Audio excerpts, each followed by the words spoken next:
Hey guys, welcome. And today, say hello to this wonderful Sunday. Great to see everyone here. This is Viper Strike 95, and welcome to episode 19 of my baseball inspired flight sim tour.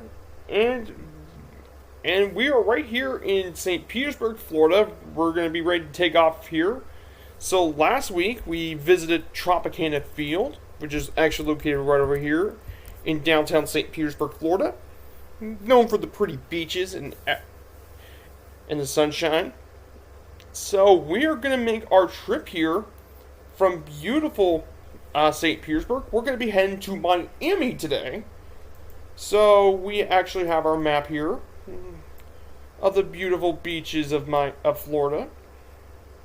We're going to be paying a visit to quite a few unique locations here for this trip. We're going to take off from Kilo Sierra Papa Golf. We're going to travel through the Sunshine Skyway Bridge.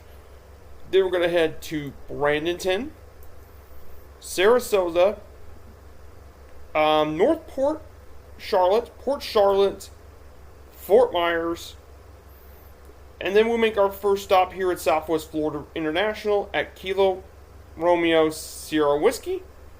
Then our second leg of the tour, we'll be heading across the coast from the Gulf Coast to the Atlantic Coast. We'll be flying over Lake Okeechobee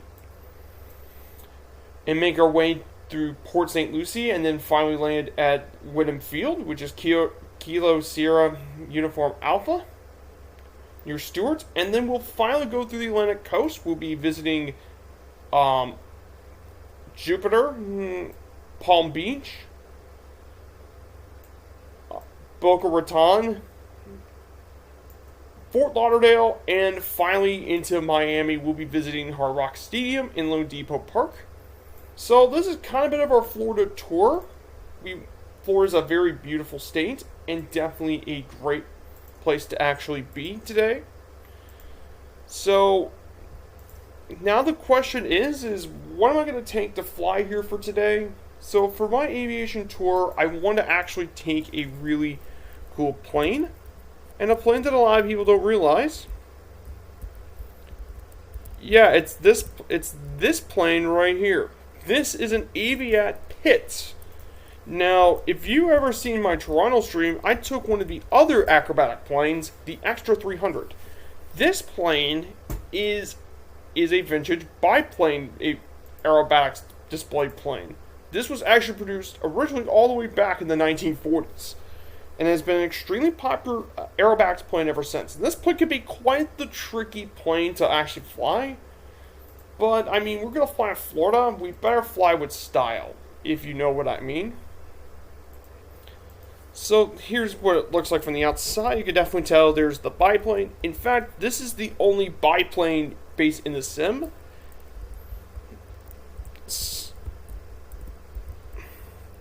It's definitely a very beautiful plane. It's very nice modeled. It's a very nice plane to look at. So if you look at the cockpit of this, it actually looks kind of simple. No modern avionics. There is some buttons over here, but outside of that, there's never really super modern about it. So we're gonna try and get this thing going for a bit. So I want to ask everyone in the chat is how your all's week has been. I know the week's gone by, and I'm just really curious to see how everything seems to go.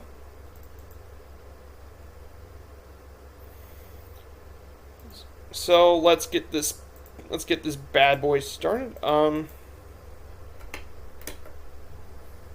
These guys don't have parking brakes, so I need to actually set the brakes.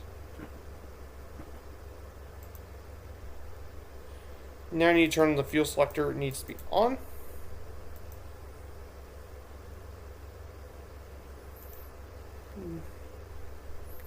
Now I need to start this engine cold, rich.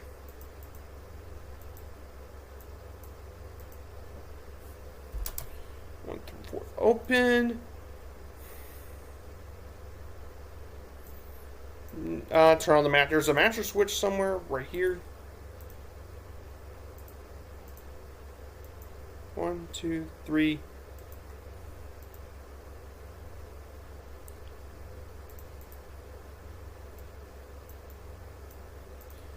we cut off the mixture for a bit.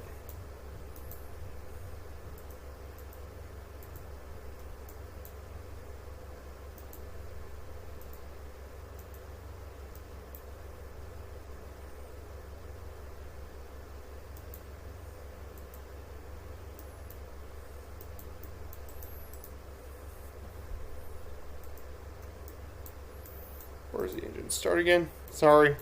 Oh, it's right here.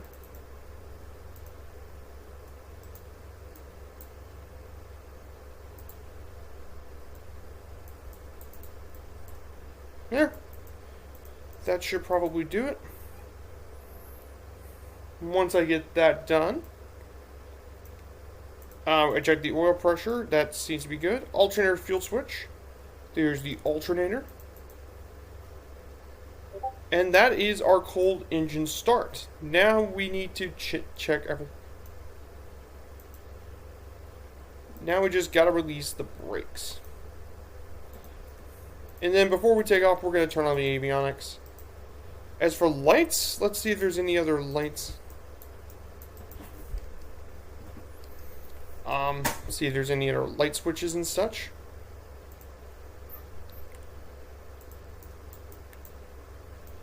I believe there's lights somewhere here.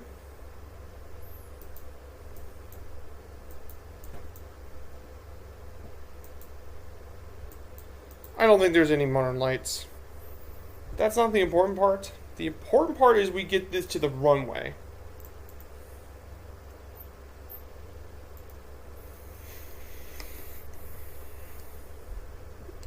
So now we need to get this to our runway here.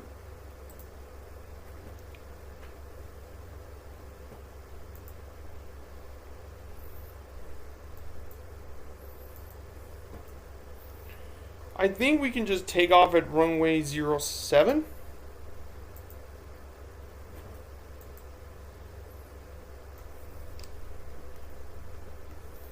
Here.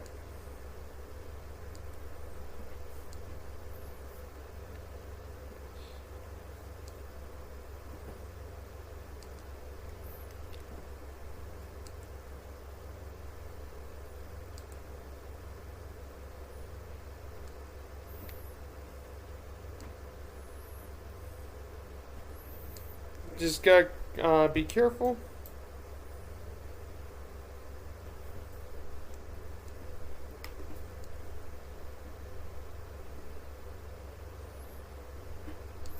Okay, we don't really have to go really high today. Like I said, Florida's basically pretty flat. So now the real question is okay, we're now on the runway. And now we're going to be ready to take this off. So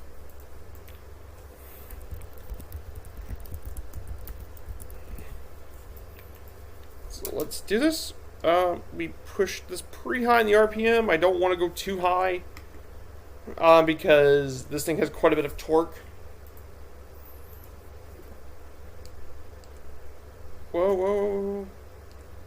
Oh, what? Yeah, this plane could be quite a tricky one to take off, that's for sure.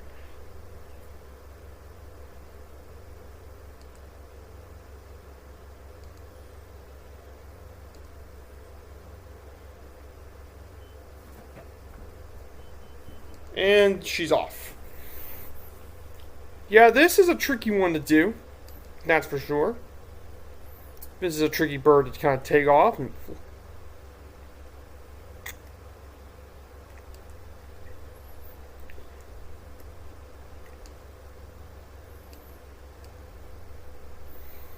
So we're going to fly across St. Petersburg for one final time. Do some crazy aerobatics because this is what the pits is especially known for.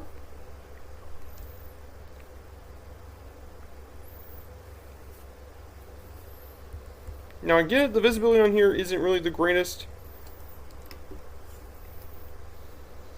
You can definitely see some stuff here. But since this plane doesn't have autopilot, I need to be more focused on flying.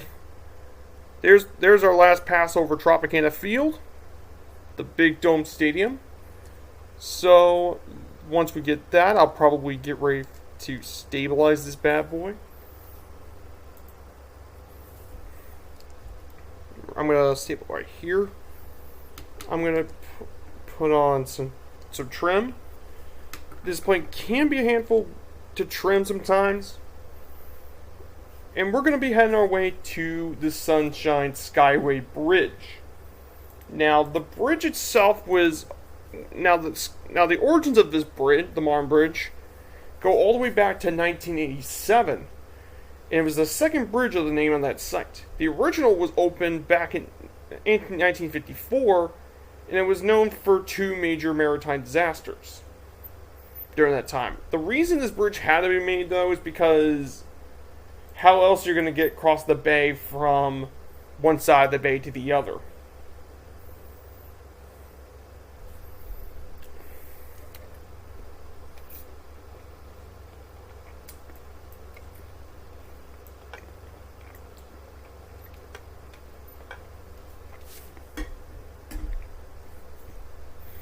And thankfully this is a POI in the sim.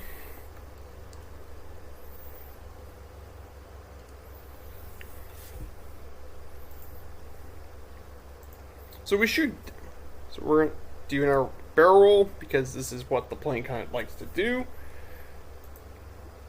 So, chat, I hope everything's going well for all of you today.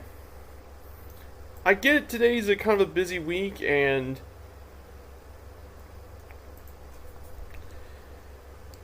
with all the stuff going on, I think it's just really kind of interesting as of now. So I do have my PowerPoint up once I get done with it. So we're going to be heading the way up the Sunshine Bridge.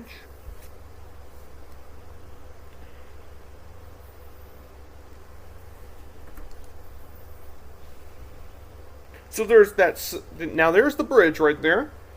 So interesting fact about the bridge is that the length of this bridge goes all. It's a 4 mile long bridge with a height of 430 feet. The longest span is around 1,200 feet.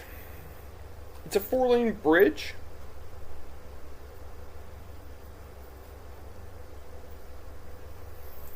And apparently there is an event going on. Apparently it is a 10K, there's a marathon event happening. There is a 10K marathon event.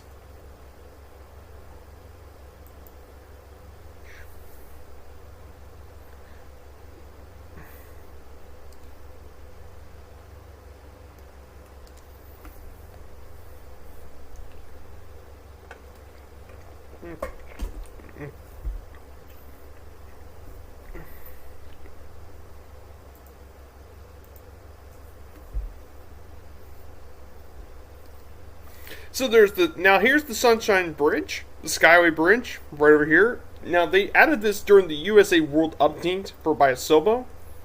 So this is actually the actual bridge, and we can actually fly underneath. We should have no problems. This is an aerobatic plane, and we get over pretty easily. So we're going to follow the outline of the bridge. So there is the big old Sunshine Skyway. Definitely some beautiful flying here. Florida's a wonderful place to actually fly. Now we actually have something else. Now we actually have my PowerPoint today. So we're actually, this is called the Fish on South Beach, and there's a good reason for that thing. It's because, well, the team we're visiting is called the Marlins, and their nickname is the Fish. Because, well, Marlins are kind of fish, obviously. So we're visiting Bradenton, Florida first. So Bradenton is it's in Manatee County, Florida, and with a population of 55,000, it was settled all the way back in 1842, and it's most known for where Tropicana Products was founded. The namesake of Tropicana Field was founded here in Bradenton. There's the Robinson Nature Preserve, the Bishop Museum of Science and Nature, and the DeSoto National Monument are all things in Bradenton. And notable people include Tommy Frazier, most known for his championship success with the Nebraska Cornhuskers football program during the late 80s. and Willie Taggart, the current coach of University of South Florida in Tampa. And then we're going to visit the first of the spring training stadiums today. This is Lecom Stadium. It opened all the way back in 1923 and has been the spring training site of the Pirates since 1969. It is the oldest spring training stadium still in use and has a capacity of 8,500 fans. And the highest single attendance at the park was 9,018 fans, which is quite a bit of a fan base, and there has been a lot of them in that as well. So we'll be paying a visit to Lecom Stadium. So we're gonna get there pretty quickly. This is a pretty fast plane for it.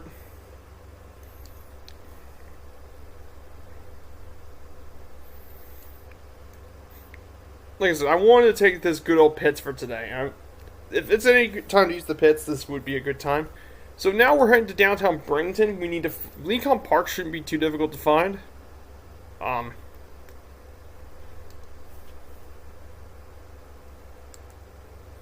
Just do a couple barrels. I mean, usually this is straight flying, but this is the pits. It works best for aerobatics.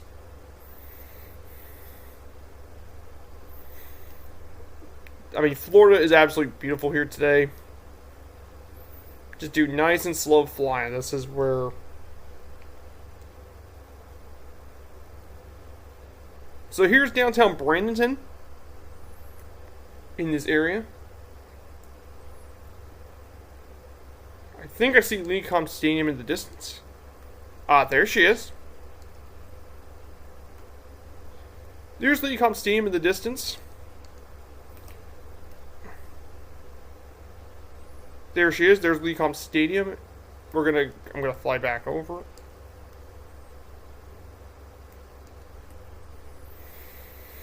it. Lecom Park.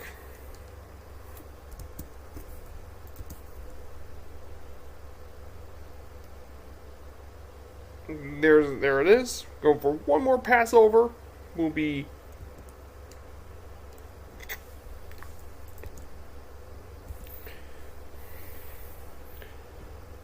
now we're going to visit the next one in Sarasota. So now we're going to be heading to Sarasota for a bit.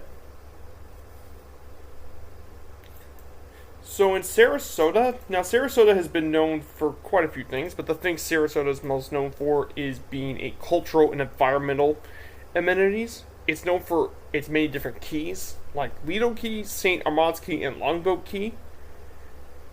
Now, there are quite a few landmarks. The Ringling was originally owned by one of the Ringling brothers, who made one of the most famous circuses in the world. There's a marine laboratory, and the Siesta Key rum plant that makes their kind of rum. Some notable people in Sarasota include Hoyt Wilhelm, a Hall of Fame pitcher. Charles Edward Ringling is the one that really made Sarasota quite a big name to begin with.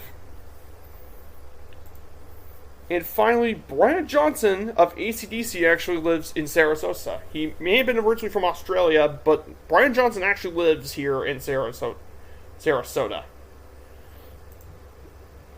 himself. Then we get to Ed Smith Stadium. Now, this was opened all the way back in 1989 as the spring training site of the Baltimore Orioles. It has 8,500 fans as well. Now, the ballpark features refurbished seats from their normal ballpark at Cannon Yards. They have air conditioning suites, which is a must in Florida because of the humidity and heat, and a fabric sunshade for the same reasons, to provide from the heat.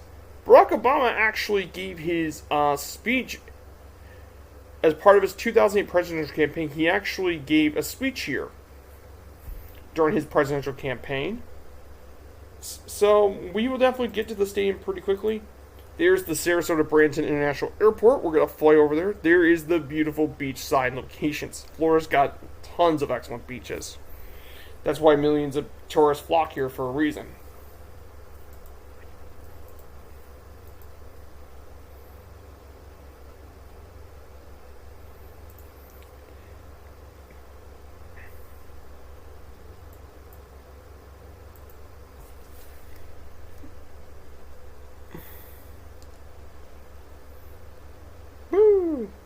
another. You guys want to see me do a loop with this pits? Because I know the pits is more than capable of a loop. Here we go. We're gonna go up for the loop.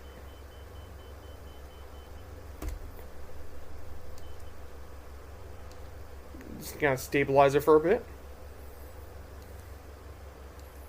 Being through this point turned it pretty quickly. I definitely like the pits. I don't really get to fly this thing enough. I know. I don't think taking off is. I don't think landing is too difficult if you can manage the throttle. But I know beam it's on right now.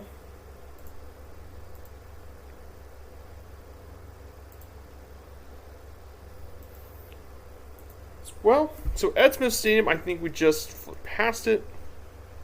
Ed Smith Stadium is down here somewhere. There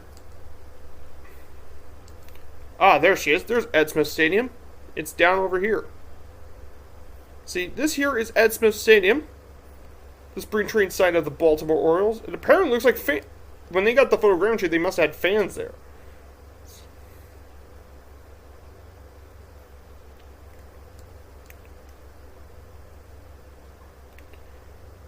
There's Ed Smith Stadium down over here, a baseball field. It's a very nice, very interesting, and very historic minor league stadium. So now we need to go to Cool Today Park.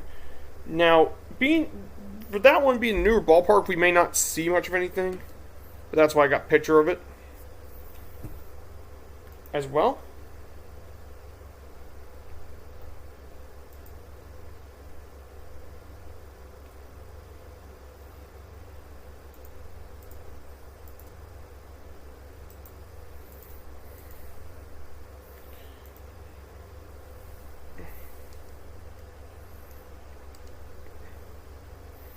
Yeah, we get some really beautiful beaches to our right.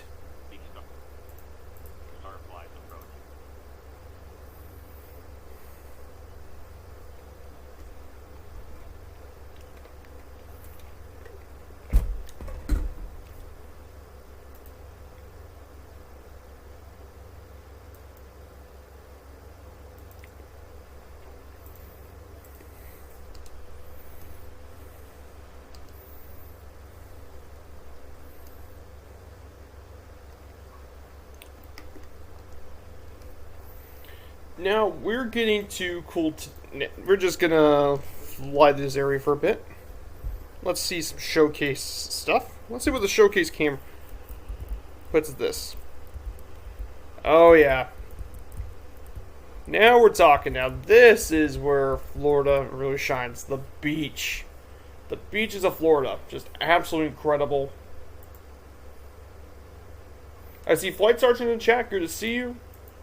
Yeah, we got beautiful beaches here in Florida. Definitely very, very nice. This area has greatly been developed. I used to remember when Florida used to be all swamp and wasteland. Back in the olden days, before air conditioning. Florida was like barren and such.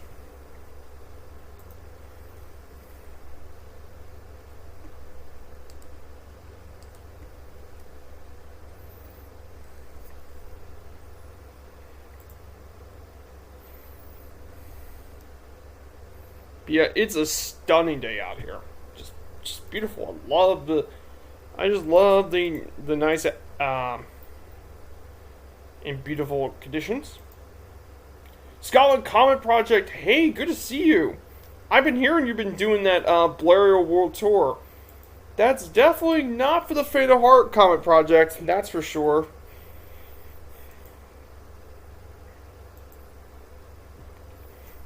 So I'm taking the pits out here in Florida. I'm traveling to Miami for my baseball inspired series. I just took off from St. Petersburg all the way back, quite a bit back. So that's what I've been doing. Now we're going to be heading to Cool Today Park. Now that park is one of the newer ballparks in minor league. In fact, this might be the newest. I think I'm mad. LOL. Yeah, I mean, come on, if taking a Blaireau across the world, that is pretty mad, if you ask me. And that's not being mean, I'm just probably telling you. Now, Cool Today Park opened all. It's actually the most recent. Opened all the way back in 2019. It's the newest minor league ballpark. It's currently the newest minor league ballpark for the Atlanta Braves. Now, it seats 8,000 spectators, and the dimensions and such match actually their normal ballpark, Truist Park in Atlanta. Now, of course, some notable features including a planned community which exists around the ballpark, a burned standing room, and a tiki bar, which is very, very popular here. And that's a popular thing for a lot of spring training sites, is they usually have tiki bars and such. I've done 2 legs, 68 to go. Yep. You'll be a legend if you manage to pull that off there. Scotland Comet Project.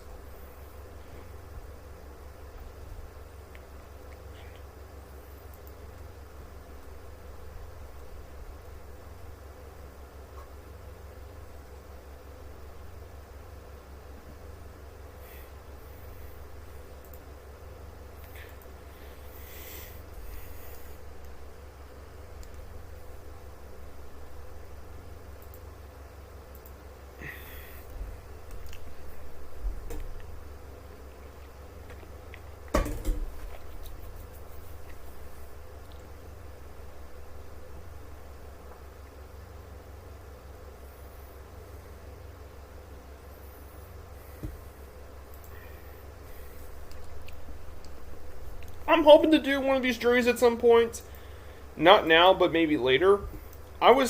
For me, I was thinking about after I do this baseball thing, I may want to do the Iditarod route for the dog racing in Alaska, which has a long history. I may want to do that, and I want to take the Husky for that. For my Iditarod route, and take the Husky for it, which I think would be really fitting considering, well, Husky is one of the most popular dogs used for dog racing. And that's just for me planning.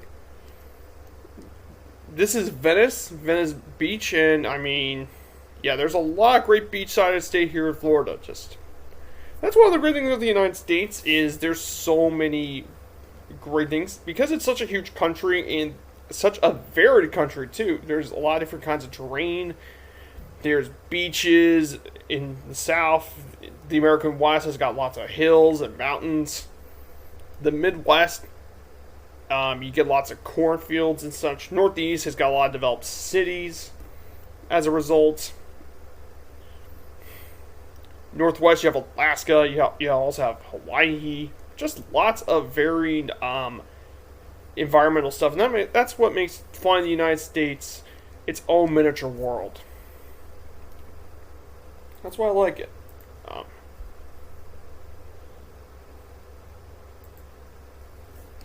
So we're getting near to Cool Today Park as well. We're getting pretty much near it, and then once we head there, we're going to be heading to Charlotte Sports Park outside of Port Charlotte.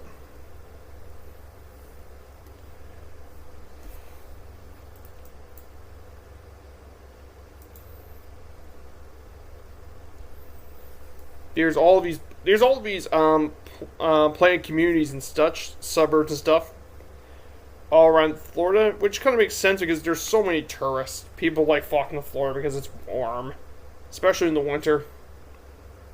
It looks like Cool Today Park is probably not even built yet.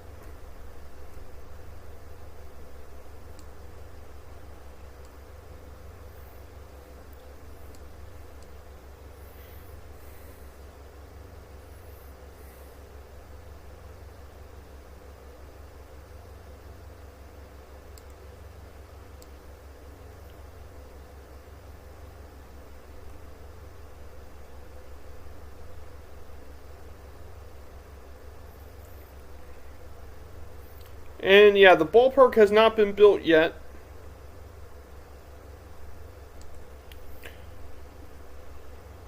Okay, there are training fields, but the ballpark itself has not been built yet, if I'm looking at this. So I need to head to Charlotte Sports Park in Port Charlotte. And let me go ahead and pull that up. So the next place we're visiting is Charlotte Sports Park. Now, Charlotte Sports Park is most notable for being the spring training site of the Tampa Bay Rays. It opened all the way back in 1987. The ballpark itself actually has 7,670 spectators, and it features a playground area, a boardwalk, 2 grass berms for general seating, and a tiki bar, which is another thing featured in a lot of minor league ballparks. This also used to be the home of a minor league team there called the Stone Crabs, but they don't. But because of the minor league contraction thing that happened, they no longer exist.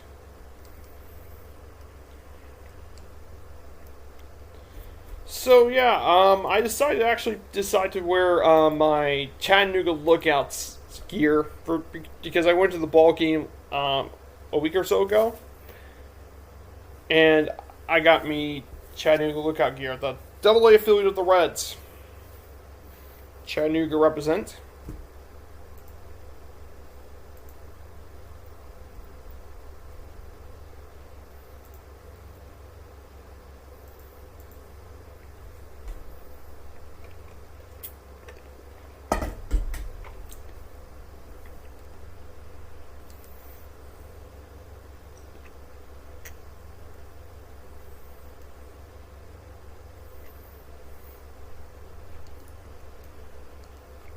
Charlotte Sports Park should be somewhere down here.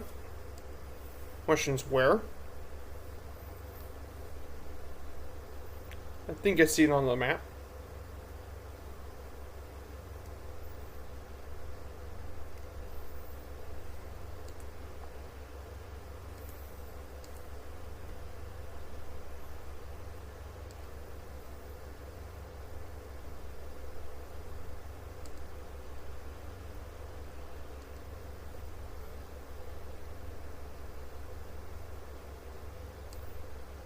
There's Charlotte Sports Park. Let's head over there.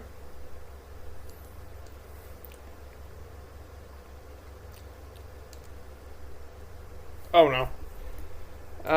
Let me go ahead and switch fuel tanks. Yeah, that's the issue with the pits. This thing does not have much range. I need to refuel at some point. There is Charlotte Sports Park here, Port Charlotte. There's the ballpark. Charlotte Sports Park is over here.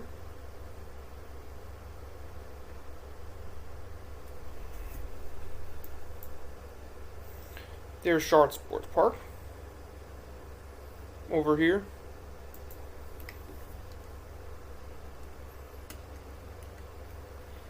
Then once we head there, we're going to make a quick dash from Charlotte Sports Park. We're going to be heading to Fort Myers, which is on the opposite coast of Florida.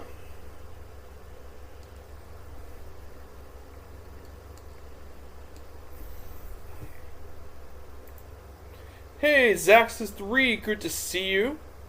It's good to see you, Zax3. It's always interesting how major league teams spread out their minor league teams throughout the country. Yep, that's exactly correct. It's good to see a new face here. So yeah, this is important because it's a way to get interest for Major League Baseball for across the country. For teams that really can't support a Major League team, there's always a minor league team. Now, recent years, Major League Baseball has tried to make the minor league teams closer to reduce travel costs and such. That's why we've seen a lot of affiliation changes over the past year or so. But yeah, it's actually very interesting, to say the least. For example, here in Florida, they have their own league called the Florida Sports League, State League, and they got teams all across Florida and such as well.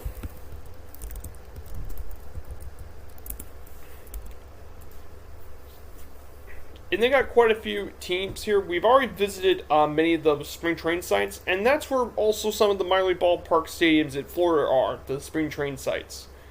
For example, Lincoln Park that I visited past was the home to their Pirates minor league team, the Marauders. We visited the Stone Crabs, former stadium there. We already visited, and then last week we visited Lakeland in and Tampa's and Dunedin's team. So we're going to visit the rest of the spring training stadiums here on this stream. So currently I'm now flying to Fort Myers, and then over here is there's Port Charlotte and Punta Gorda, which are down over here. Let me go ahead and put took the Pitts here. Pitts is a really nice plane to fly.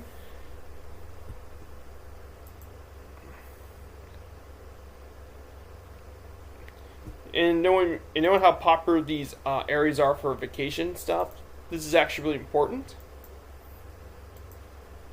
So the major league team I am going to talk about today are the Miami Marlins, but I'm not going to talk about them now. I want to get over some of the other spring training stuff first.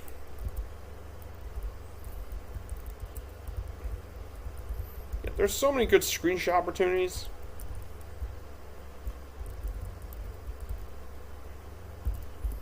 Yeah, that's where it's at right here. But good to see you, Zax3.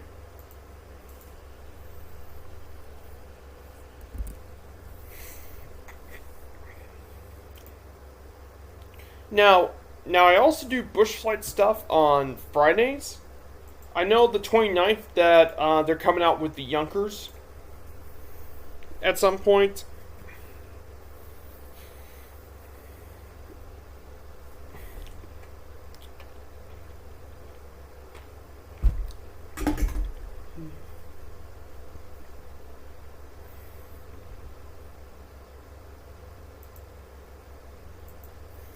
So, I also do these presentations, which is right here. So, we're going to be visiting Fort Myers next. So, Fort Myers is the commercial center of Lee County, Florida. And it's known as a gateway to the Southwest Florida region.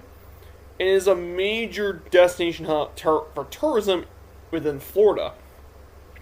Now, some of the major landmarks, they include the Edison Ford Winter Estates. And an interesting story about those two estates are within 100 feet of each other in terms of estates. And they were the winter homes of Thomas Edison and Henry Ford, two of the great American inventors.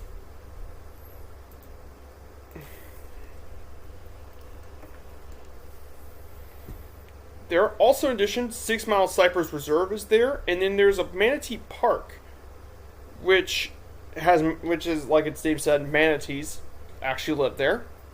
Now, some notable people that we know of. Sammy Watkins is an NFL player. He currently plays for the Baltimore Ravens. Deion Sanders, the legendary cornerback who played for the Cowboys and such. And Norma Miller is also from there too. And then we got to talk about the minor league ballpark that's located there. Hammond Stadium, so that is the spring training site of the Twins. It opened back in 1991. It's also home to their minor league affiliate, and get this name, the Fort Myers Mighty Muscles. Yes, that's a real team name. They were originally called the Fort Myers Miracle, but then in 2020 they decided, you know what, let's give them a name change, and now they change it to the Mighty Muscles. Now this ballpark has a capacity of 9,300, and the outfield dimensions are identical, but if you get to many ballparks, the outfield dimensions are different because baseball, unlike many other sports, actually can vary in the outfield dimensions. That's what makes baseball kind of very unique compared to other sports. It has shaded areas, expanded gift shop, and a waterfall fountain are some of the features at this park, but much of it is very similar to a lot of the other spring training sites. So that is kind of a thing. And then Fort Myers also has one more ballpark before we get to our stop. That is JetBlue Ballpark. It is the spring training site of the Red Sox. It actually is one of the larger ones, as it seats 11,000 people, and the dimensions are the same as the actual Fenway Park. And it has nearly everything that Fenway Park has in Boston. It has a smaller version of the Green Monster, their own version of the pesky pole. There's a wavy roof in right field, a lawn, It's got nearly the same features as the modern Fenway Park. It's just a bit smaller, if you ask me. So we need to get landing over here. We need to get landing pretty soon. We just gotta get to Fort Myers. And once we do that, I'm gonna need to. Once we get done with that, we're gonna have to refuel. This plane doesn't have much range. Range is an issue on this, so expect constant refueling. So, it's good to be here today. So last week, Zax, I actually took the flight to St. Petersburg. I took the Shock Ultra from Daytona Beach to St. Petersburg, which is quite nice. And I'm really digging that I took the pits here today.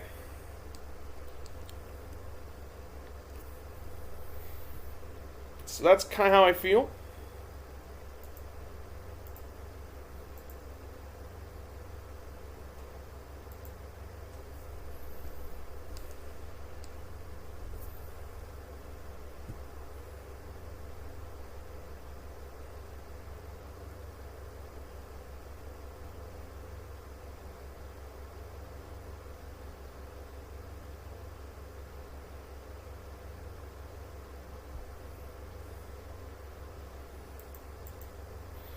So now we got Fort Myers ahead of us, is Fort Myers.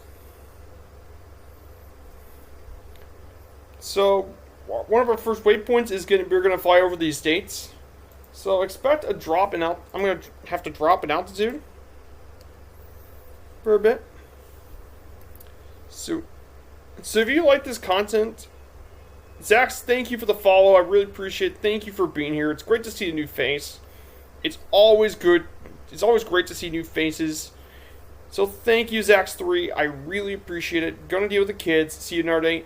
No problem, man. It's great seeing you. I love to see a new face. I love seeing new faces and to talk and build a relationship with them.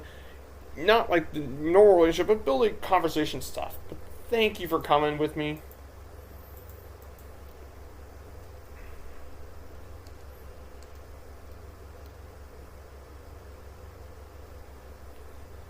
So now we're going to be heading towards the Edison and Ford Winter Estates.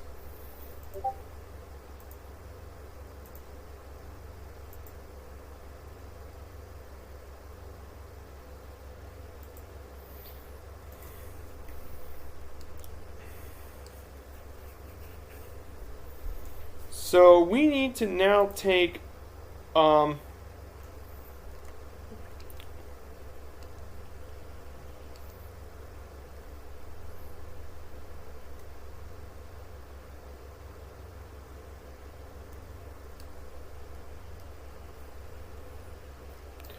the Winter Estates should be right over here somewhere.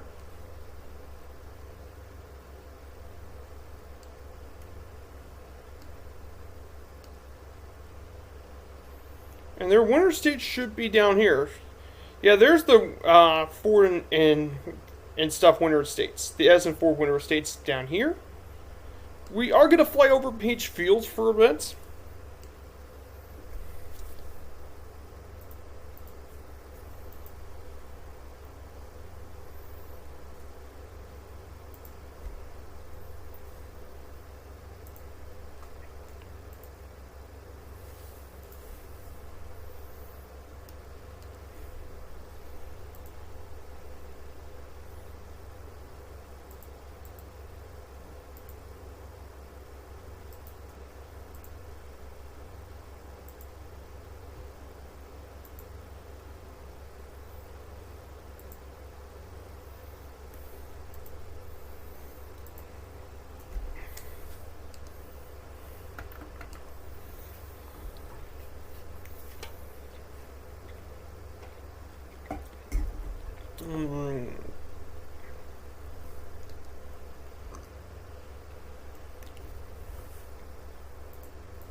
Mm,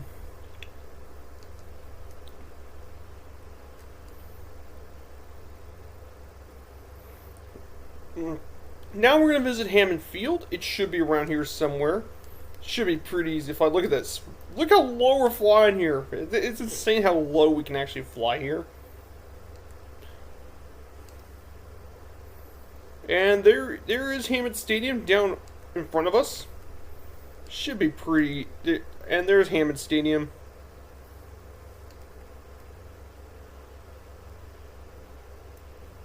There's Hammond Stadium. There's our ballpark, the home of the Mighty Muscles. Plays over here.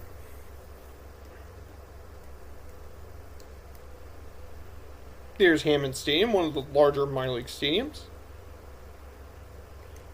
And then we are going to head to JetBlue Park.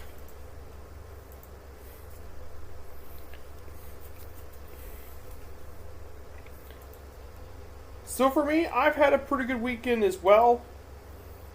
And I'm enjoying it. I had a great flight around Greece last Friday. This past Friday, I went to Greece. I flew over Mount Olympus. We visited the Parthenon. Greece is a very beautiful place. I know a lot of people talk about Mediterranean countries to fly, like Spain and such. I think people severely underestimate Greece's beauty because the Greeks, and there's so much history in Greece. I mean, the history of Greece goes all the way back to hundreds of years of history, if not thousands of years of wonderful history. Greece is truly a culture.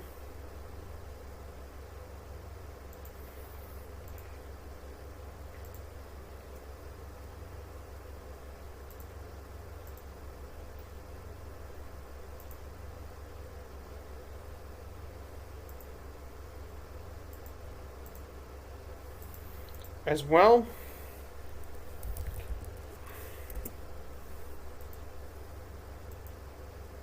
So we are, and there's JetBlue Ballpark right in front of us. There's JetBlue Park, over here.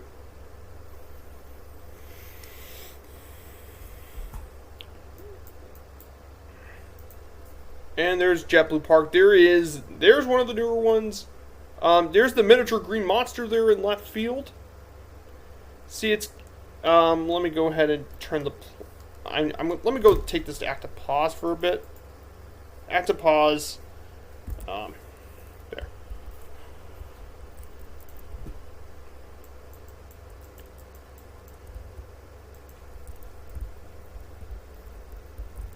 There it is. And see, this park has the same dimensions as the real Fenway Park. It's got the same pesky pole. It's got the same triangle. It's got this even a similar green monster. The dimensions are exactly the same here,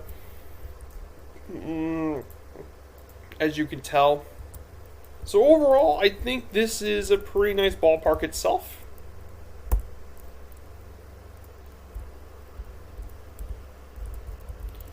And then I'm going to go back to the thing, and thankfully this is right next to the airport, so I don't really have to worry about landing.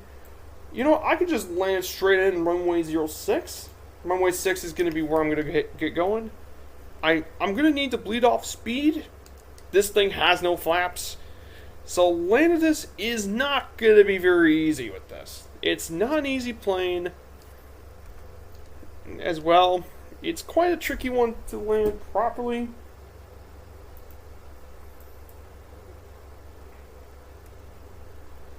So runway 06 is going to be my landing site. And once we get down, I'll see if there's anyone else here with us. And then afterwards, I'm going to do a quick refuel. Because like I said, this plane has almost no range. The range on this is completely... So just going to turn the engine idle. That way I can just bleed off a bit of the speed. Then I can start lowering the airspeed down. Now, since this thing has no flaps, this is going to be a bit of a tricky bird to land. So if I mess up, don't get after me for that. It is a really tricky plane.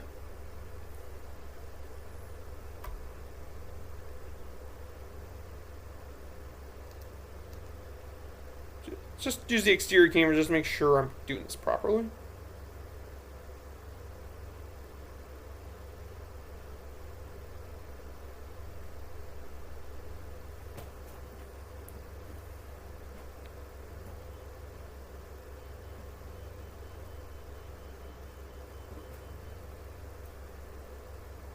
And she's down. That's actually a pretty smooth landing with the pits.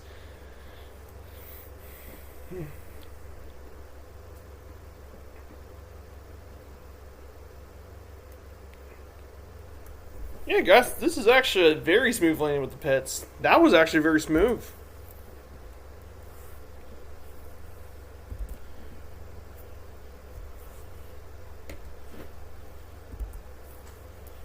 However, the thing is, this thing has no parking brake.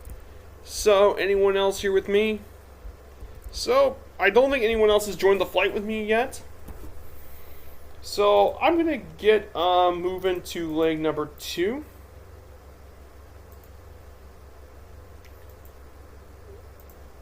Oh, good. Pause this for a bit.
So I think that's everything needed. So now I got everything there. So I need to get back to the plane itself. I had to act pause. This thing had no brakes. So I need to actually get this thing refilled. Let's refill it back to max. So now the fuel's back up to max. So now we're good to go. Now we need to head to our second leg of the flight. Now for the second leg of the flight, we need to go across Lake Okeechobee and land in Whitman Field. So basically pretty easy, pretty simple one. No real place we gotta visit here.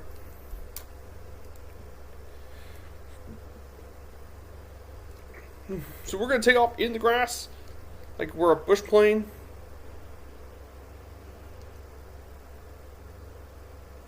And we're off.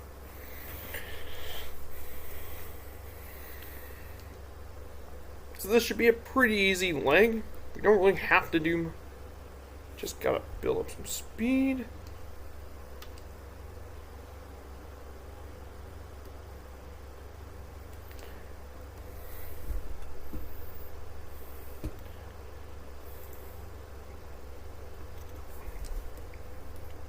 Elijah the Gamer is here.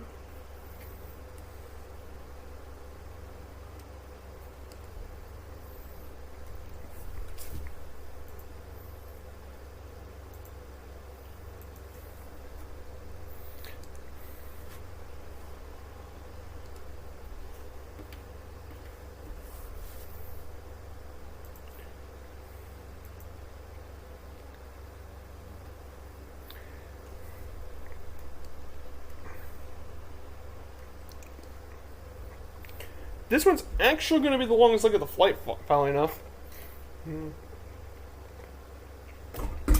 But this is really the only way we get to see the outer spring train sites.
So now I'm going to probably talk a little bit now about the main team we're going to be visiting here today.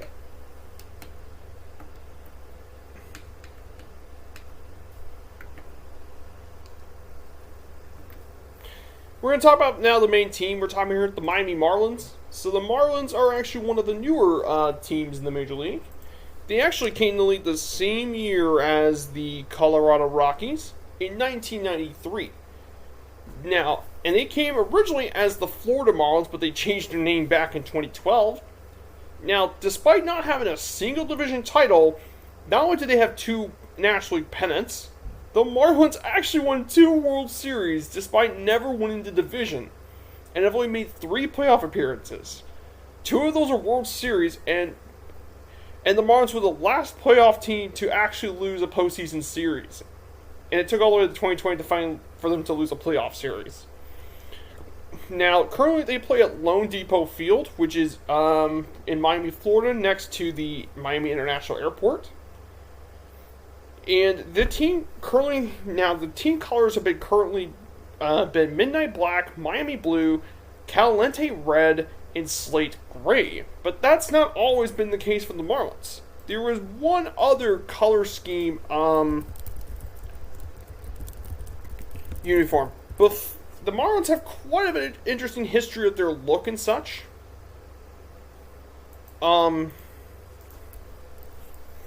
Itself. For example, when the Florida Marlins, when they first came to the league, they actually wore these uniforms. It wasn't those multicolors. It used to have 2 colors. Those 2 colors being black and teal. This is what they actually used to wear back in the 1990s. Black and teal was their main colors. They wore teal, and then eventually it became black and teal. And that look lasted all the way to when the Marlins originally moved their ballpark. And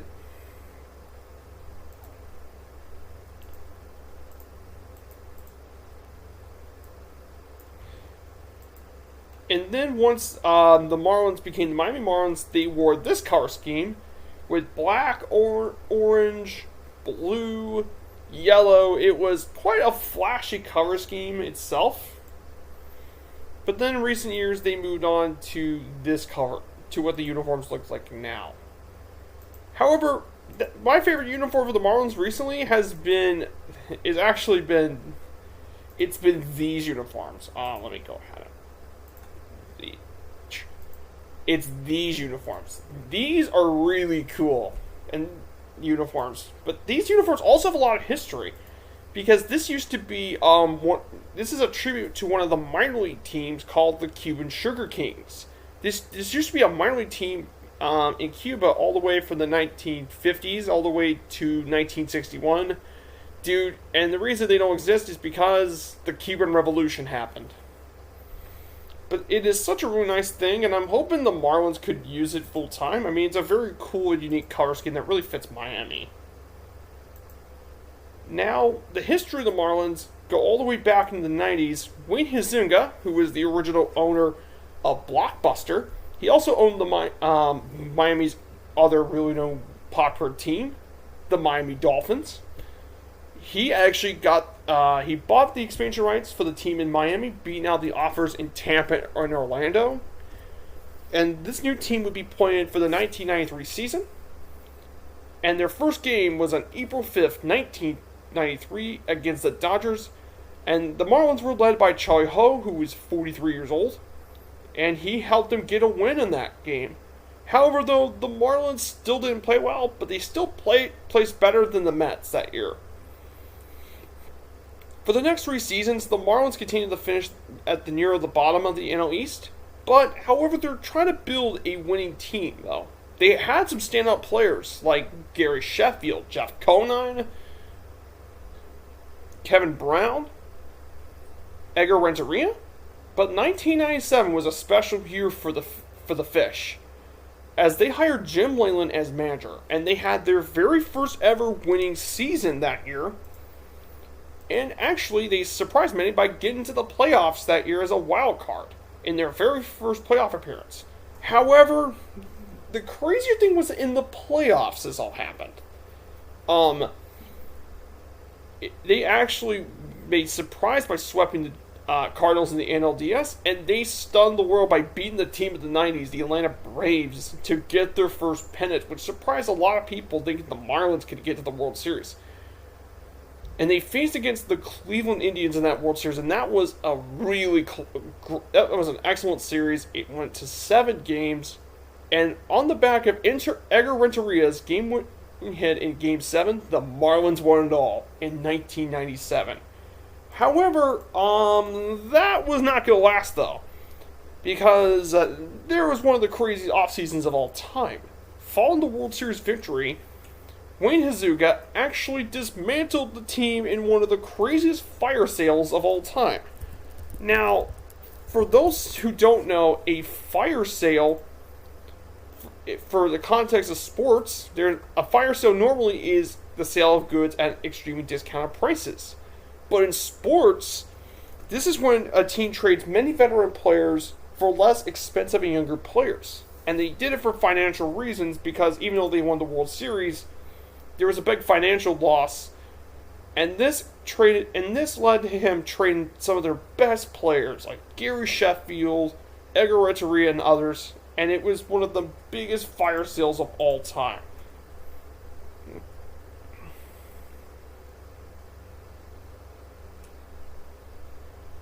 That also included Moises Alou, Al Leiter,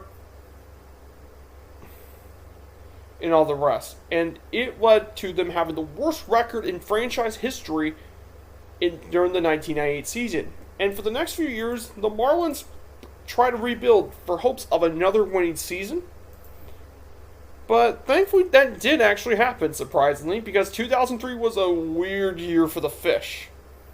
First, they acquired Ivan Rodriguez, who is one of the greatest catchers in Major League history, known for his amazing defense. And I'll definitely talk a lot more about Ivan Rodriguez in the next episode. Our next journey, when we get to Arlington, I'll definitely talk more about Ivan Rodriguez. Then after a poor start for the season, they started out the season really poorly. So the Marlins fired their original manager and hired Jack McKeon as manager. And with those new additions and the return of some old vets, the Marlins surprised many by making it to the playoffs. And they had 2 really intense series. In the NLDS, they faced off against the Giants in that series, and that was a really competitive series. Eventually, it was ended when Ivan Rodriguez actually stopped Bobby Bonilla from running home, and that got him to the NLCS, and then they faced the Cubs in that championship series, and this was a series many Cubs fans wanted to forget because of the whole Steve Bartman incident.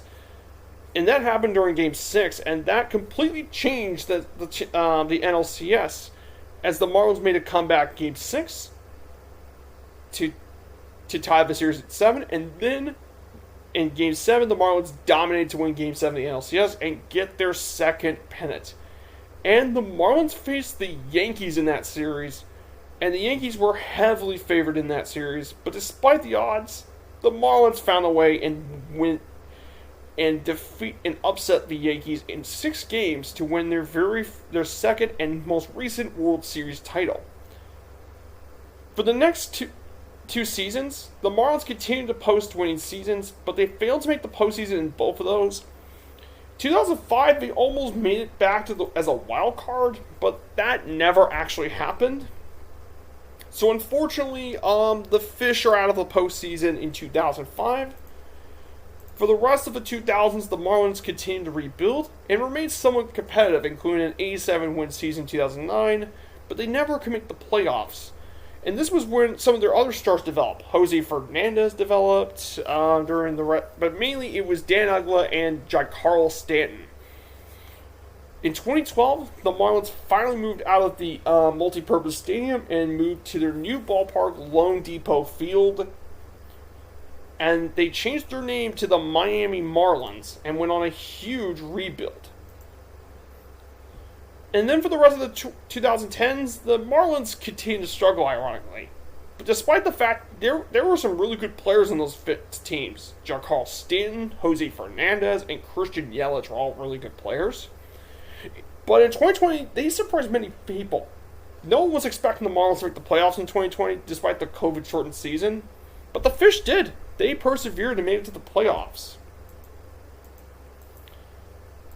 And they even beat the Cubs in the wild card series. They even beat the Cubs in the wild card, and they fell to the Braves in the NLDS, marking the first time the Marlins ever lost a postseason series. Yes, I mean, it's pretty crazy that the Marlins never lost a postseason series. But yeah, that's actually happened. And then and get to some of their stars. Now, the Miami Marlins, they had, like the Rays, didn't really have any major Hall of Fame players, but they did have some pretty notable players I do want to talk about. The first player being Gary Sheffield. Now, Gary Sheffield was one of the best hitters in the 1990s. He was his swing, he had one of the more unique batting stances, and he was a really good hitter. In fact, he also didn't strike out very much. He only reached 80-plus strikeouts in 2 of the 22 seasons he's been in the league. He was a career .292 hitter with 2,689 hits, 509 home runs, and 1,676 RBIs. He was a 9-time All-Star, Major League All-Star, a 5-time Silver Slugger, and he won the 1992 NL Batting Champion. He was actually one of the inaugural Marlins in 1993. Well, the next player really isn't a superstar. Jeff Conine was actually the team's first star, and he was most notable not only being on the inaugural Marlins team, he was the only Marlins player to be on both of their championship teams. And that's why he has the nickname Mr. Marlin for that reason. He was a 2-time All-Star in 1994-95. He was a .287 hitter with 214 home runs and over 1,000 RBIs. He actually has a pretty nice career himself. But he wasn't really a superstar. He was extremely important for the Marlins. And, I mean, that's why he's such a beloved figure from Miami fans. Even still to this day, he's still a beloved figure for Miami fans as well. The next player on the list is Mike Lowell. Mike Lowell is probably the team's best third baseman of all time. He was an important piece for the Marlins' 2003 championship team, and he was known as being the finest third baseman. He was also a big-time piece for the White Sox, for the Boston Red Sox during their 2007 World Championship run. He was a pretty solid hitter, but he was also a good glove too, as well.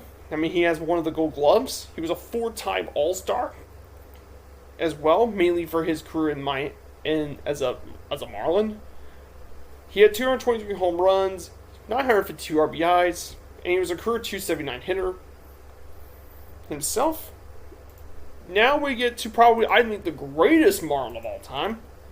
I think that's Giancarlo Stanton. This man is a monster. 6'6", And he is the greatest power hitter in Marlins history, and he is known for that strength, and he hits extremely long home runs. If you ever have Google, you could type in Giancarlo Stanton long home runs, and you see some of his extremely long home runs. He's hit some monstrous home runs during his career.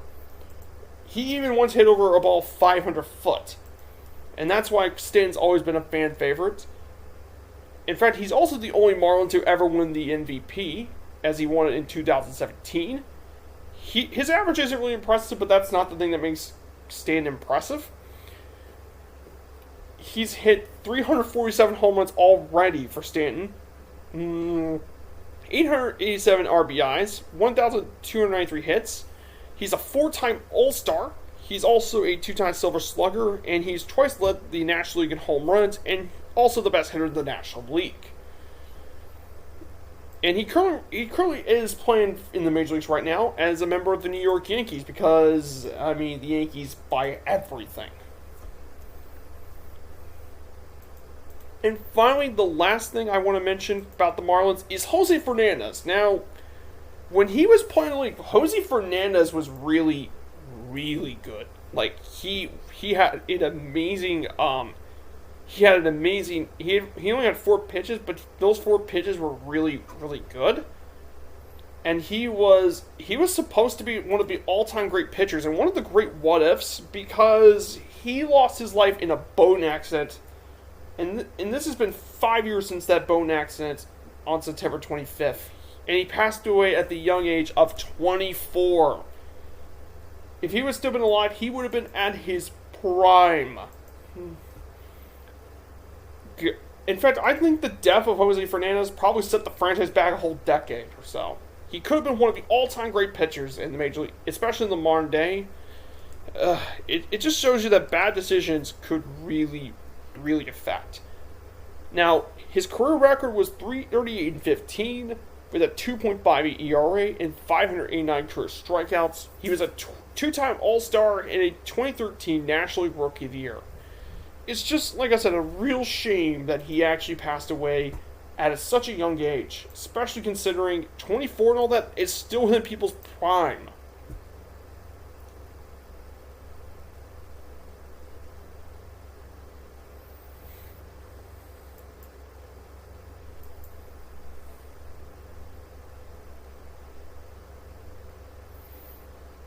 So, what a real shame, but I mean, there's just nothing you could do about it, unfortunately. Now, the lake we're on is Lake Okeechobee. Now, this really big lake, Lake Okeechobee, is actually the largest freshwater lake in the state of Florida, and is the 8th largest among the 50 United States in the U.S., and the 2nd largest natural freshwater lake in the contiguous 48 states. It covers 730 square miles. And despite that size, it's actually very shallow, as the average depth is only 9 feet deep. And it's connected by the Kissimmee River.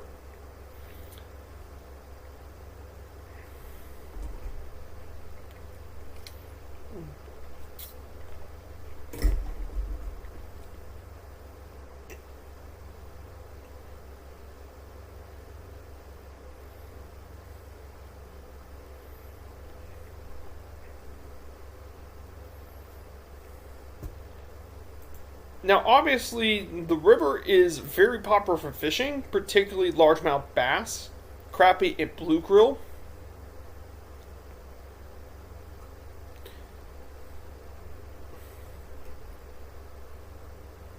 Well, this is a very big lake. Lake Okeechobee is pretty large for a lake in Florida.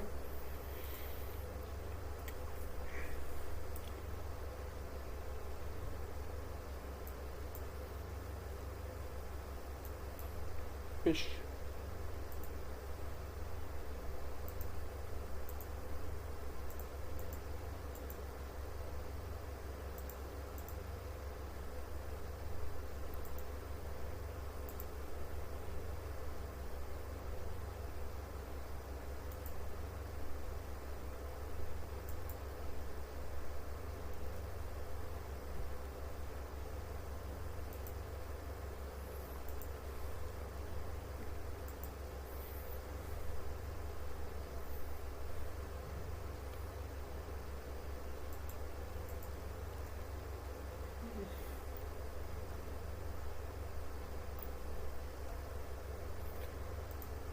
So definitely, I'm hoping that everyone's gonna have a good weekend and such.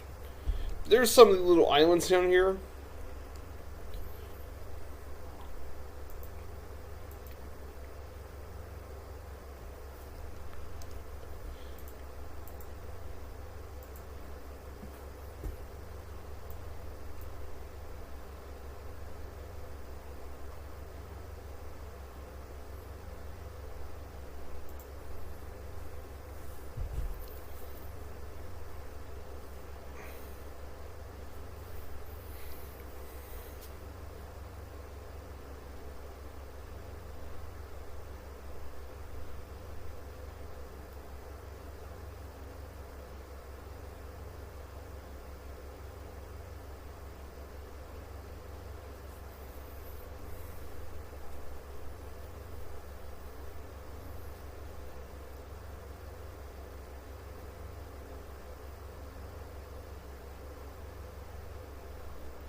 So yeah, there's Lake Okeechobee right here. We're flying over it, and there's one of the islands located around here.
So now we're finally on the opposite side of the place here.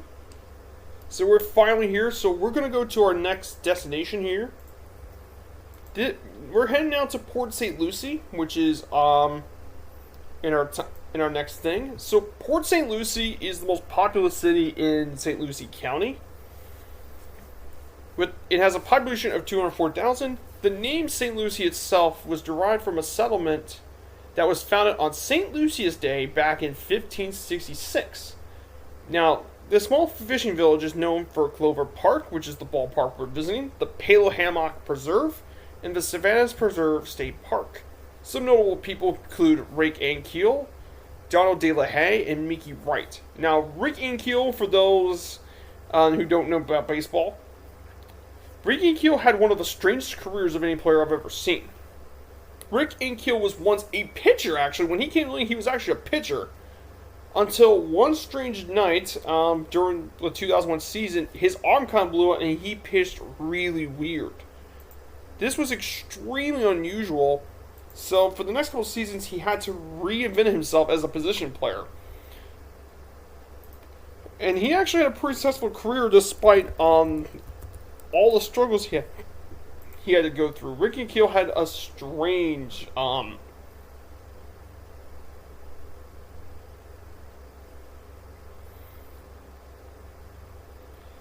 he quickly became a decent hitter. While he wasn't really a great player, but the fact he managed to actually overcome those issues, I think has earned him some respect.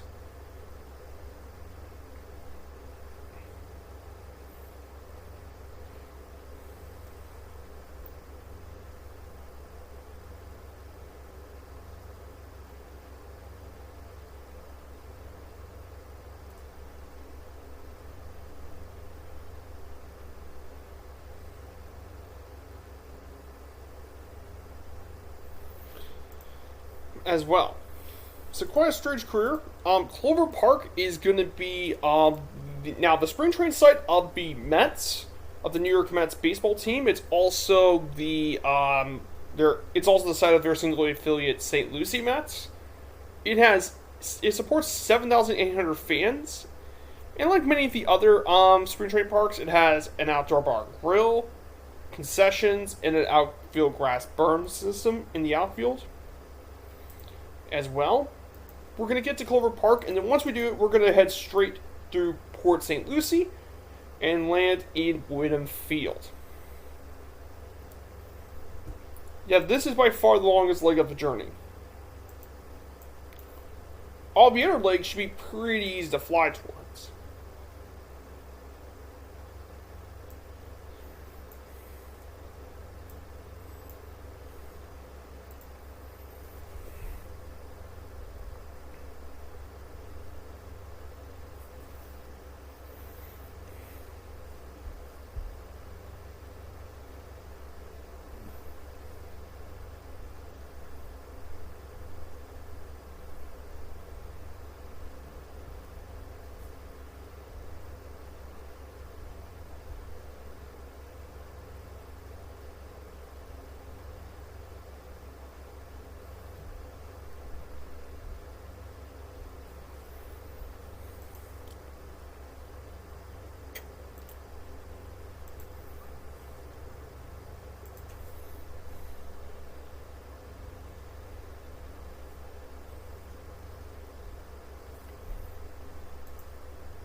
And now we need to head to Winfield, so we need to go through Port St. Lucie.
Here's Port St. Lucie. I think we're in the downtown region.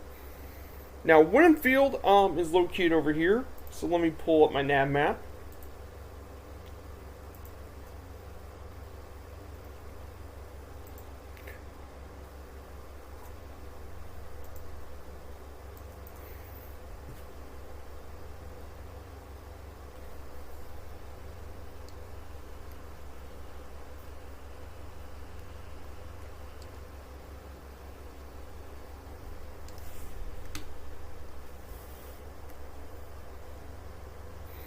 There's all the beaches. There's Stewart Beach and such.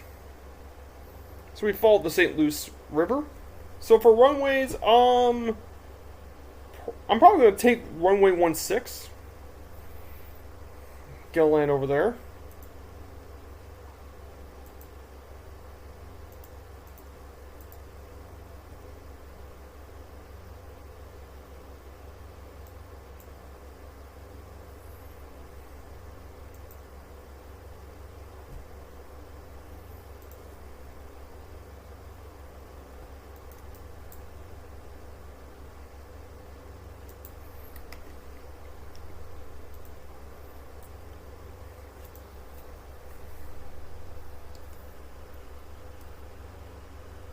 Yeah, what a beautiful area for flying today. Florida's beautiful today.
There is, and there's the lane here at Wyndham Field.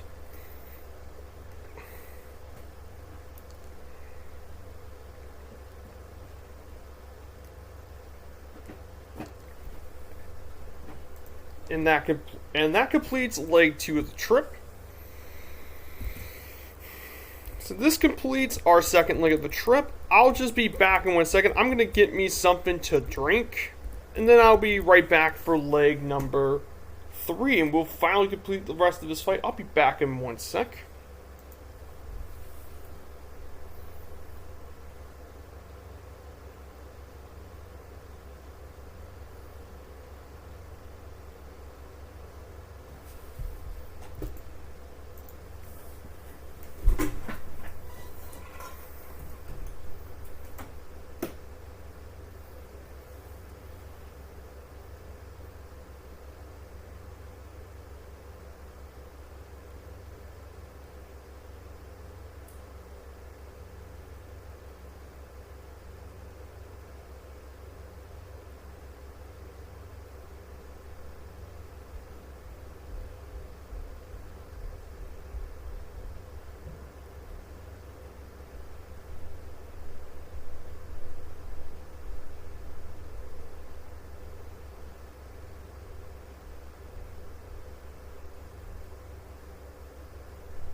I'm back.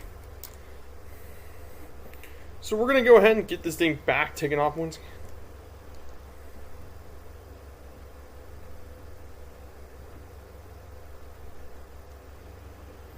So I'm back off once. Oh, 10-year-old didn't see.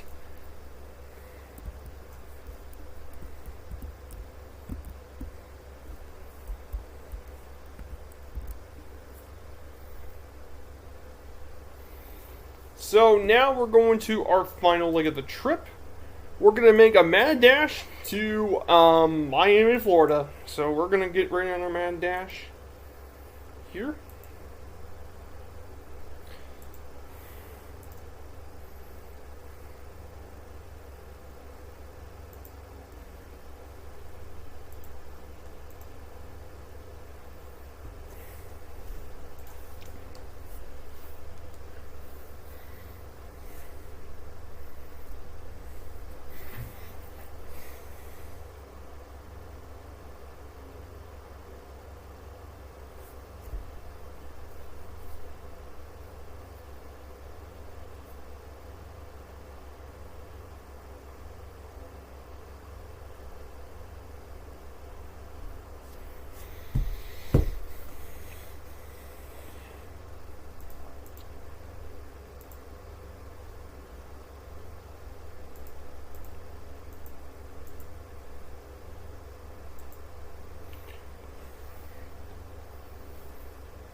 So the first thing we gotta go towards this time, we're gonna be heading to Roger Dean Stadium first. Now, Roger Dean Stadium is located in Jupiter, Florida. It was opened in 1998 as the spring training site of the St. Louis Cardinals and the Miami Marlins. Yes, there are two different teams taking the spring training site.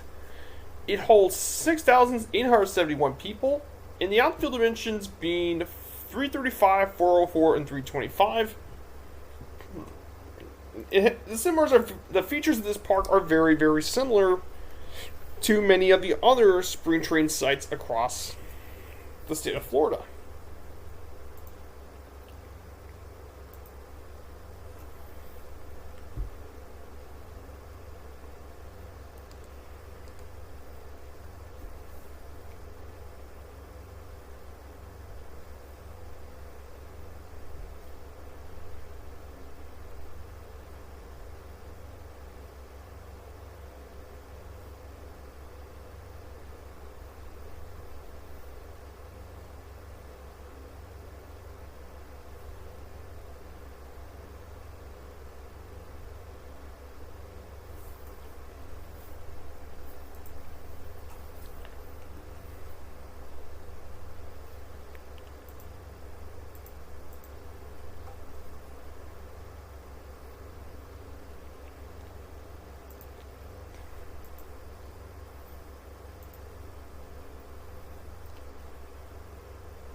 Roger Dean Stadium should be pretty close, especially the speed. We're going like really, really fast.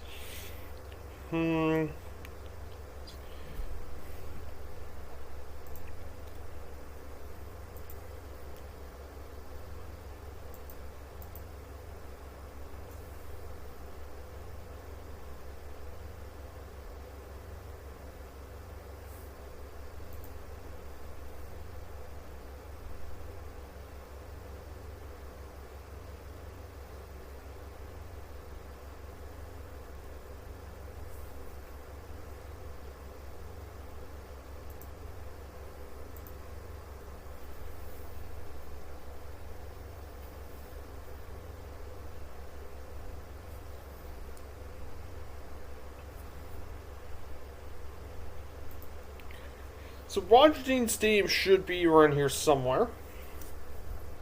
Let me go ahead and put this.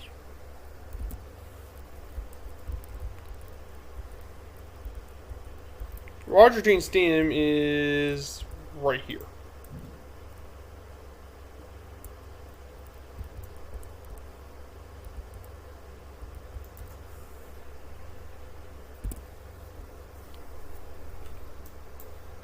So there's Roger Dean Stadium over here. So there is Roger Dean Stadium right over here. Spring training side of the Cardinals and Marlins is located right over here. Now we're going to be heading to Palm Beach for a bit. So Palm Beach is one of the wealthiest cities in the entire country, believe it or not. Now, modern-day Palm Beach has been arrived since 1872.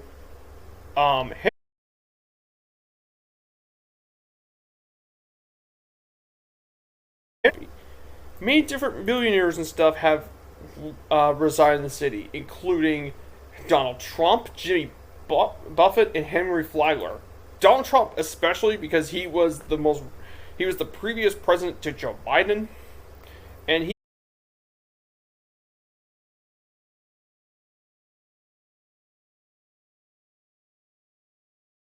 Flagler, there's a lake trail, and Phipps Ocean Park are some of the landmarks.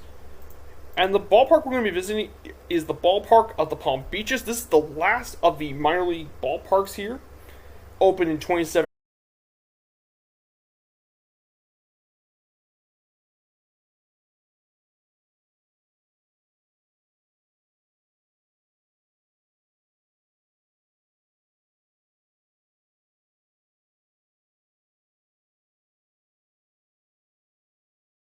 Types of train complexes and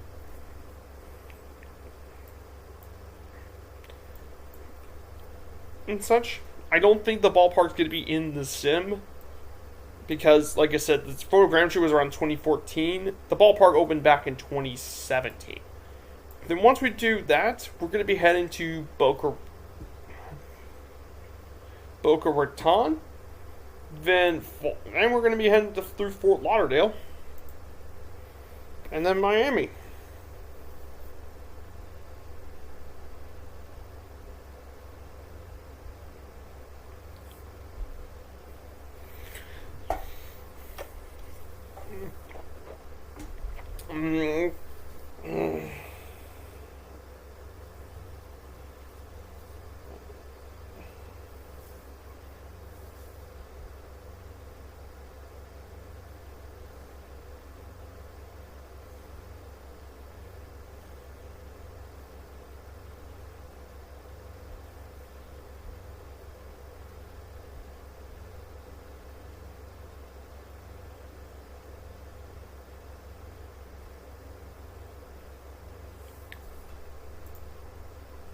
There's the ballpark in Palm Beaches is located. This is where the site was. The ballpark's down over here where the site is. It's not in the sim, but that's where the site of the ballpark is located. And then we're going to be heading to Boca Raton.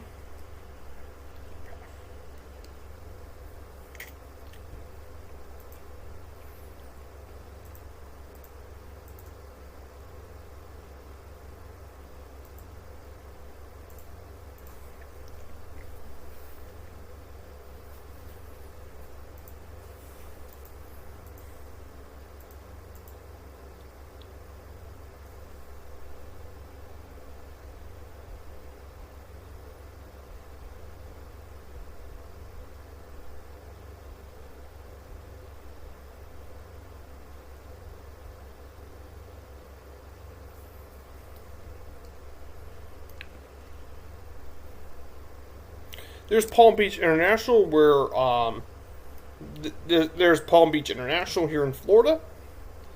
That is the airport we're going to. There's that airport.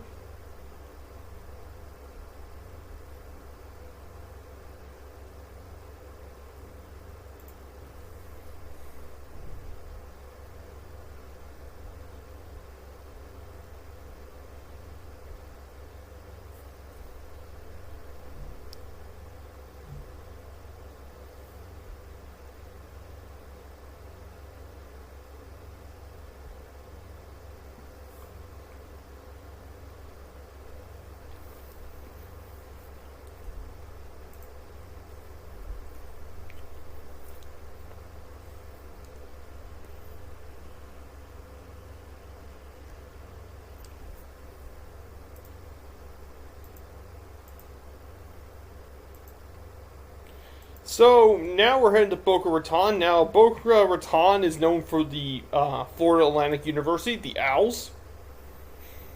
So we're just gonna just pay them a quick visit.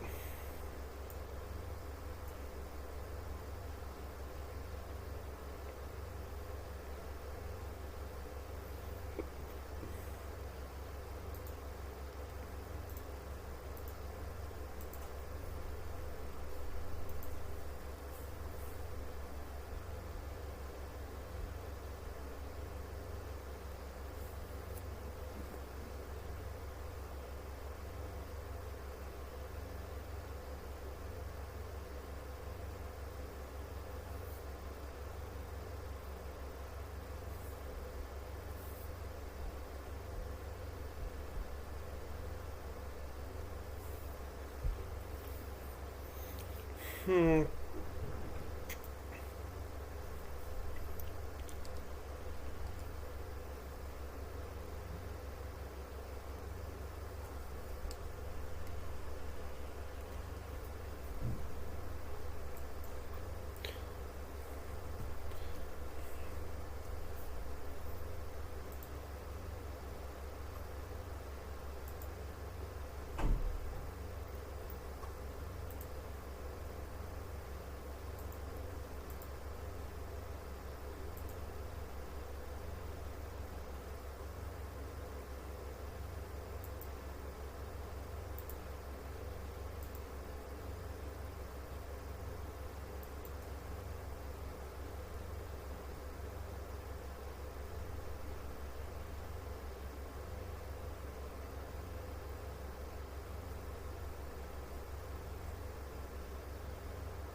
Definitely a very beautiful area, and what an area to fly over.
So Boca Raton, we're gonna pass through it pretty soon. The Boca Raton Airport.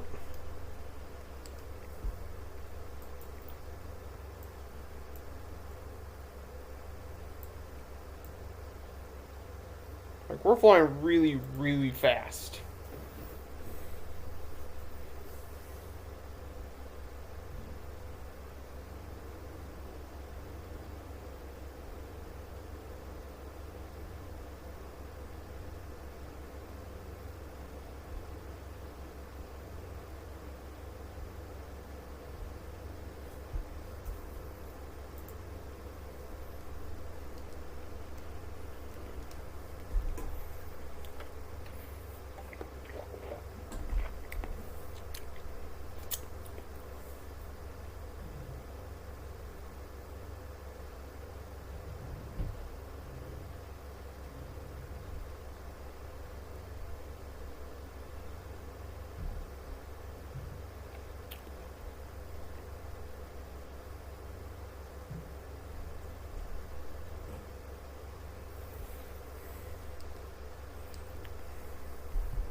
But yeah, what a view out here today, guys.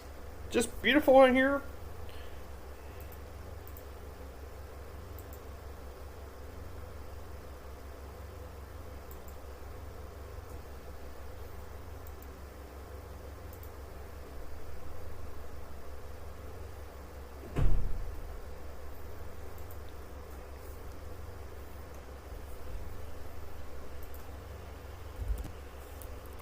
So there is Florida Atlantic University in Boca Raton.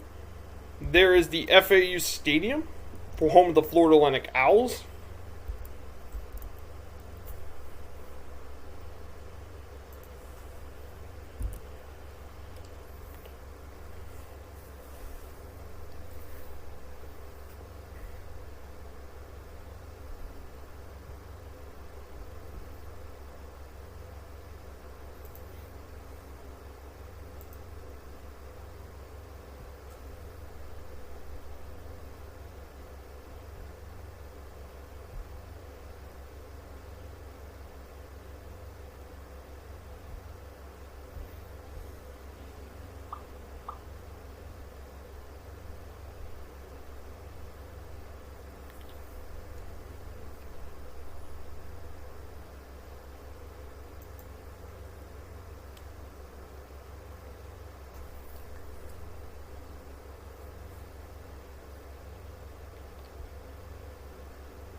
So we're going to be heading to Fort Lauderdale within 10 or so miles, but Fort Lauderdale is is actually a very popular tourist destination.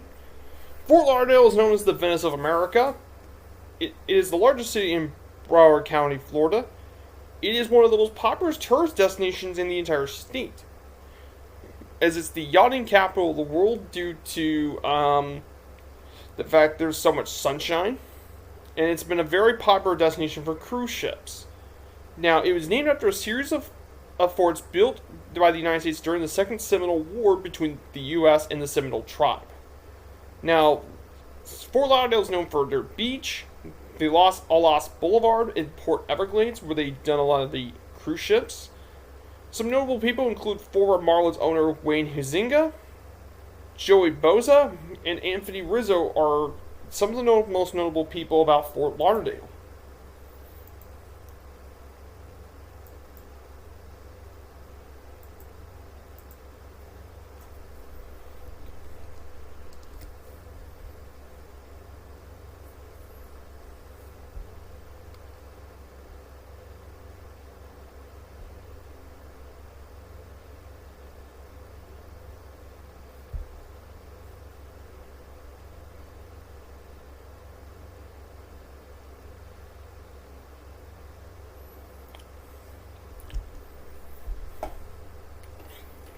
Mm, mm.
So now we're going to be heading towards Hard Rock Stadium.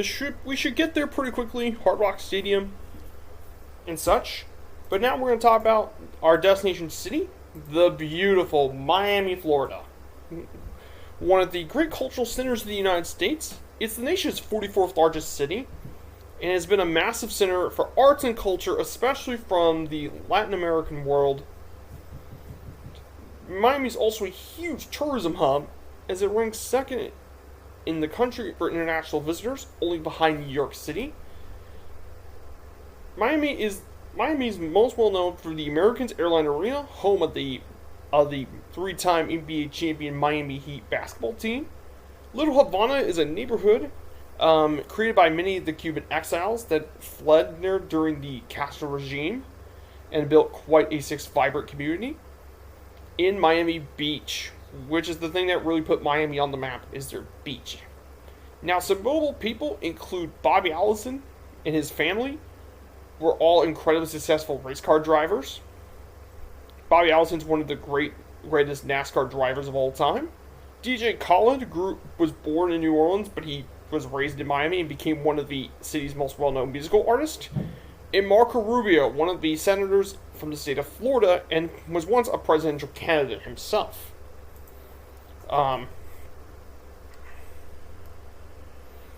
Was also from there as well. Now, we're going to visit the first of the two stadiums in Miami. Now, Hard Rock Stadium is actually from Miami Gardens. And Hard Rock Stadium is a multi-purpose stadium, opened all the way back in 1987 as the home of the Marlins from 1993 to 2011, as well as the current home of the Miami Dolphins football team, which is, I think, Miami's true number one team has been the Dolphins. It's also the home of the University of Miami Hurricanes, which are a very popular team in the city. For baseball, it had a capacity of 47,000, but for football, for American football, it can go all the way to 67,000. The outfield dimensions were 330 in left, 361, 434, 404, 385, and 344. Basically, those are the dimensions. Now, the stadium was most well known for having poor fielding conditions because it didn't have a roof or anything. You're exposed to the full elements of Florida, which is the humidity, the heat, the rain, the lightning. That was a big issue, and that was one of the biggest reasons why the Marlins wanted to move to the new ballpark. But after a series of renovations in 2015, this is what the bottom looks like. Is actually the new Hard Rock Stadium. This is the brand new what it looks like now. It doesn't look like that in the sim, but that's just because when they did the photogrammetry, it was before the renovations. Thanks to the renovations, the stadium now has an open-air canopy, which will finally provide shade for the fans. Some brand new video boards that they did for the new part of the stadium, and they also added a gondola for the tennis to give you views of downtown Miami. Some notable events, including the 1997 and 2003 World Series, Super Bowl 23, one of the 7 Super Bowls that's been held here, and the 2021 College Football National Championship has been held here. And I think here's Hard Rock Stadium down here. We're going to visit the home of the Dolphins. And the Dolphins have been one of my favorite NFL teams. I think they're probably my second favorite NFL team, behind the Colts of the Dolphins.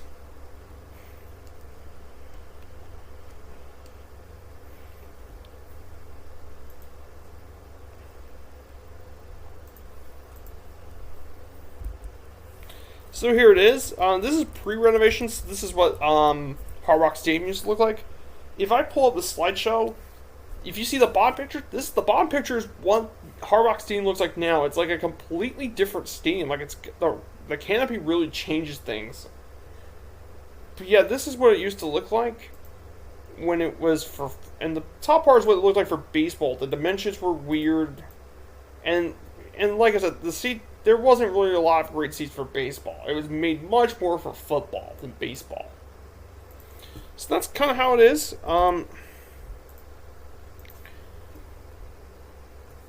And oh, I need to get a field change. Okay.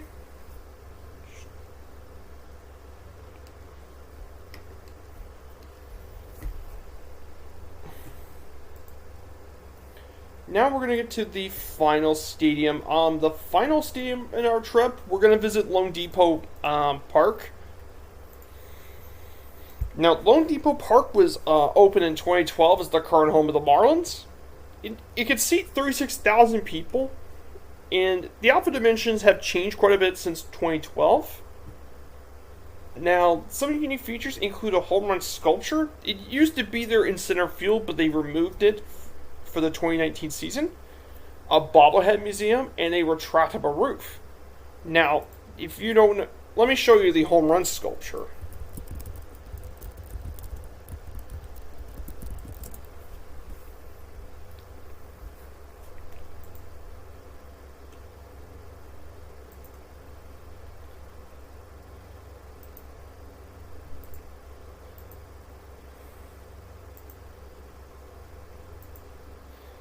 So this here is what the sculpture is like. It's a crazy sculpture. It's definitely a very unique thing about the ballpark. Definitely a crazy, unusual thing. Also, behind the backstop used to be an aquarium underneath. Yes, there was an aquarium, and then in left field there was once a nightclub area with dances and even a swimming pool area. But those have been removed since for the renovations, but they made it a much more professional ballpark so I can understand it. There is downtown Miami towards our center. And across the Biscayne Bay, there is the famous Miami Beach.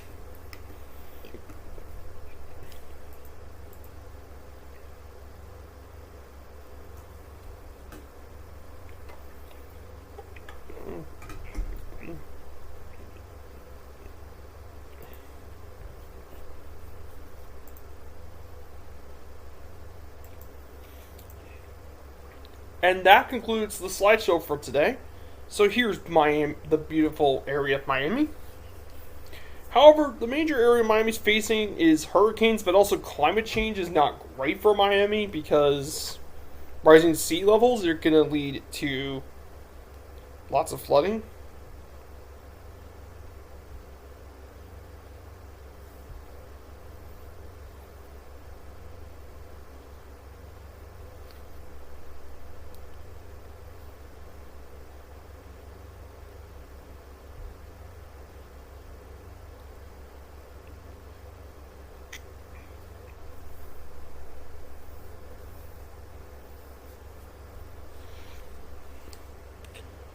So now we're going to fly to downtown for a bit.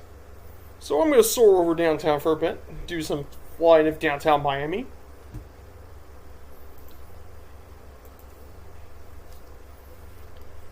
There's quite a bit of the city we need to visit. Definitely want to check out American Airlines Arena. That's actually one of the in-game POIs in the sim, believe it or not. It's actually one of the handcrafted landmarks they built, funnily enough. Asobo actually made this one.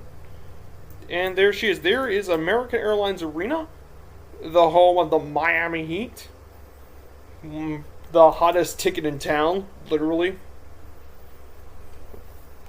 I mean, that's where guys like Alonzo Mourning, Dwayne Wade, Chris Bosh, LeBron James, they have played in that arena for years. It is such a nice arena, and many people say it's even one of the top arenas in the entire NBA, and I'm definitely not against that. It's definitely a great arena to watch a basketball game. Yeah, Miami is beautiful. And there is Lone Depot Park in front of us. This should be pretty easy to do.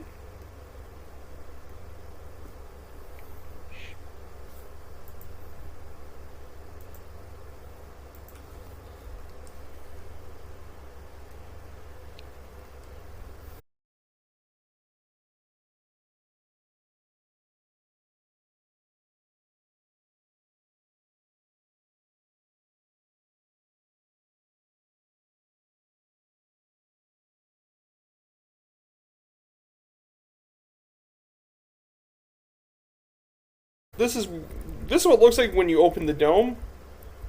So there is Lone Depot Park. It was originally called Marlins Park. There's been a lot of issues with the funding and such, and that's why that's a major issue at Marlins Stadium, at Lone Depot Park.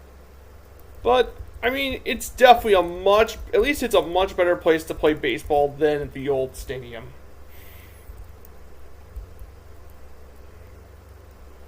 That's for sure. And then we're going to find, and I think we're just going to land straight in. We're going to just land at runway 27. We're just going to go straight in. And that will complete our trip to South Beach. We're going to get a quick landing. And then afterwards, I'm probably going to raid Colonel Fork. I know it's only one viewer, but it's just me. But this may be a lonely stream. I really apologize for this being... What I mean, it's between B-Mint, Colonel Fork,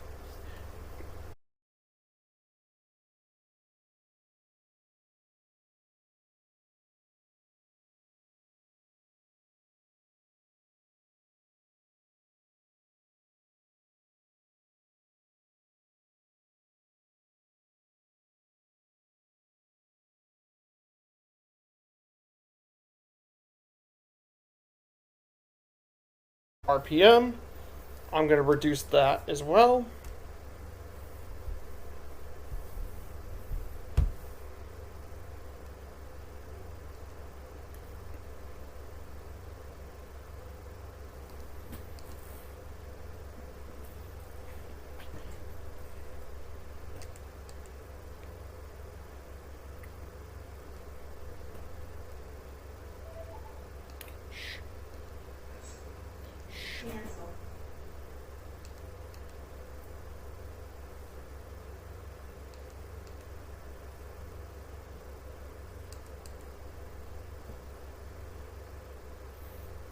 And we are down, guys.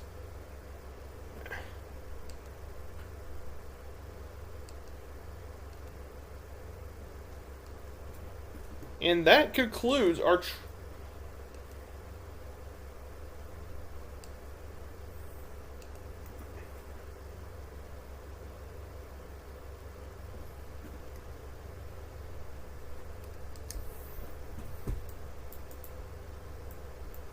And that, guys, is going to conclude our trip through Miami, guys. What a beautiful flight. So yes, this concludes our trip in Miami today. I want to thank everyone who's watched. Thank you a lot for coming here. I know this has been a lonely stream today, but I still want to thank everyone for coming here. Now for the raid, we're just going to raid Colonel Fork. So... on Friday, we're going to go visit the backcountry of the Ozarks. And then Sunday, we'll be going to Arlington, Texas. So, I think it's a pretty simple thing to do. So, I want to thank everyone for coming. And I want to have a great day. Thank you, everyone.